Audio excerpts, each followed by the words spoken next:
mawala ng kapamilya ay isa sa pinakamalungkot at masakit na parte ng buhay ng isang tao.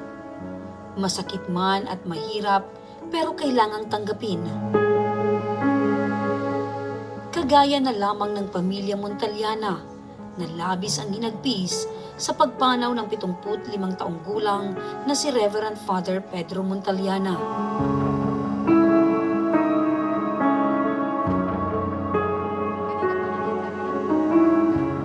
Ang bigat kasi hindi namin inaasahan na mangyayari yung ganun. Ang akala namin magpapacheck up lang siya, ganun. Kaya lahat kami nabigla sa pangyayari. Sobrang sakit talaga, sobrang sakit. Sabi ko nga, wala na akong mailuhan, nailuha ko na nung araw na na halos hindi ko na maigalaw yung kamay ko. Sa pagkamatay ni Father Pedro, kaakibat nito ang alalahanin ng pamilya Montaliana sa kung paano maiuuwi ang labi ni Father mula Infanta Quezon pauwing Salvacion Daraga Albay, kung saan ito ang bayan na kanyang sinilangan. At upang sa huling sandali ay masilayang muli ng iba pang kapamilya ang yumaong pare.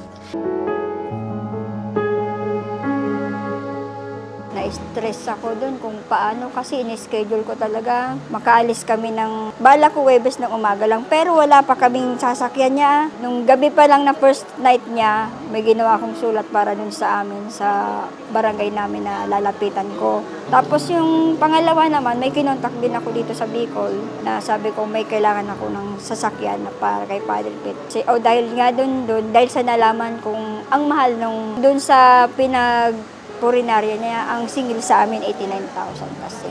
Gabi na hindi ako mapakali, baka mamaya sabi ko, ako nag-schedule na umuwi kami agad, wala pala kami sasakyan, anong gagamitin namin.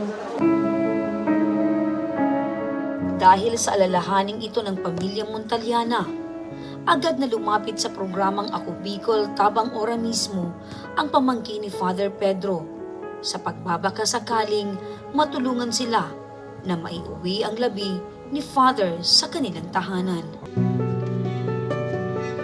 Kami po ay nakikiramay po sa inyong buong pamilya dahil po sa pagkawala ng inyo pong kapamilyang si Father. Ito, ano po ba ang inyo pong idinulog na po sa aming pong programa at sa Ako Bicol Party List? Ano po kasi kami ng anak ng service papuntang Bicol po ng kanyang kabaho po, labi po. Service niya po. Kasi marami na din po kaming nilapitan na hindi daw kaya po kasi malayo daw po yung uuwian.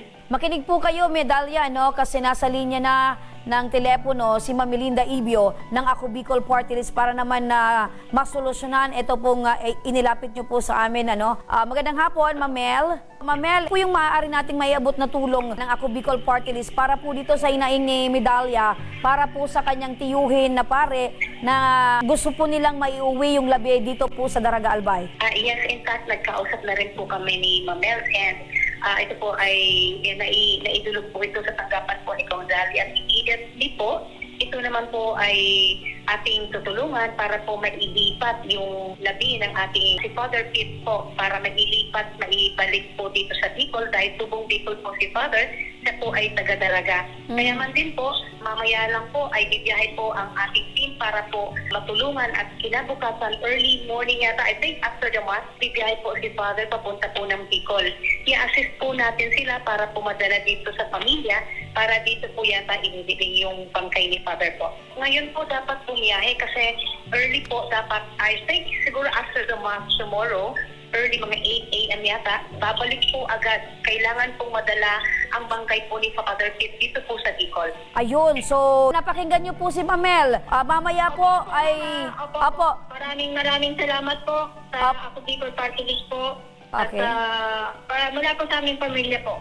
Opo. At meron din po kaming team na papapuntahin po namin Medalya sa Infanta Quezon upang personal po kayong sunduin at ihatid dito po sa Salvacion Daraga Albay. Bilang agarang tugon ng programa, ora mismong bumiyahe ang team mula Legazpi City papuntang Infanta Quezon Province. 15 oras din ang itinagal ng aming biyahe upang makarating sa St. Mark Cathedral, Infanta, Quezon.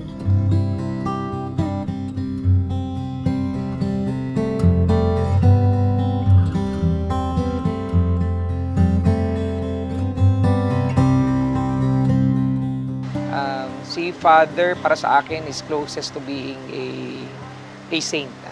Yun ang tingin ko talaga. Siya ay napakamababang loob, napakasimple, napakapayak. Wala yung bagong gamit.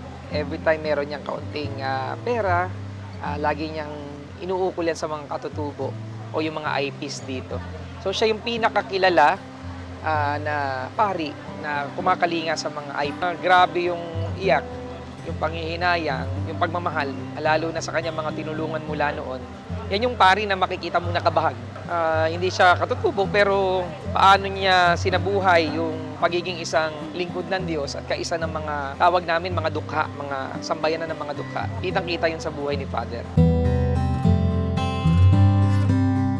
Si Padre kasi, nung una pa lang, nagsalita na siya sa amin, ng mga pamilya na siya daw, hindi na namin maasahan kasi ang buhay talaga niya, ikinupa niya sa mga mahihirap. Talagang, alam mo yun si Padre kasi, talagang kinupa na niya yung sarili niya na kung talagang kukunin na siya, yun ang pinapakuan talaga niya sa amin.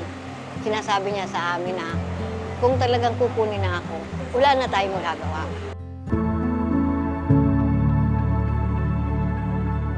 Sa kabutihang loob ng namayapang pare, bumuhos ang pagmamahal sa kanya ng mga taong natulungan niya. Sa kanyang pag-alis ay hindi pinalagpas ng mga nagmamahal kay Father Pedro ang pagkakataong muli siyang masilayan at maalayan ng puting mga bulaklak bilang tanda ng kanilang huling pamamaalam.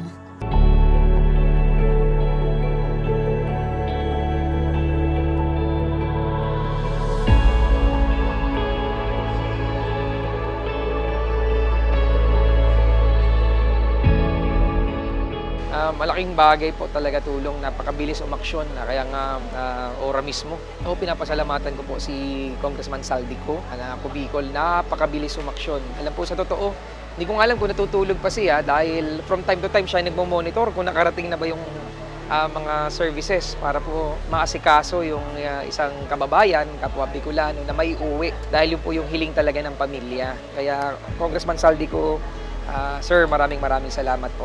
Thank you po. Lubos po na nagpapasalamat ako sa inyo, sa lahat, kay Congressman na natulungan niya kami. Salamat sa lahat.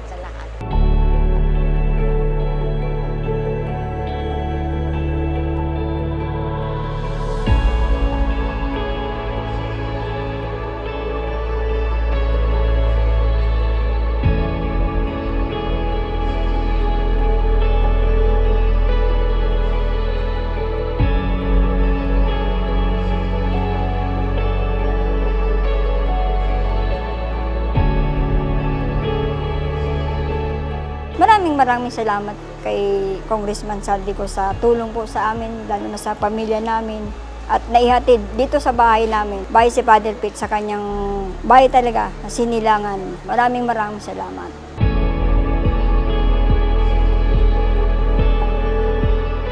Patuloy ang Ako Bicol tabang ora mismo ni Congressman Saldico sa pagtugon sa anumang suliranin ng mga Bicolano.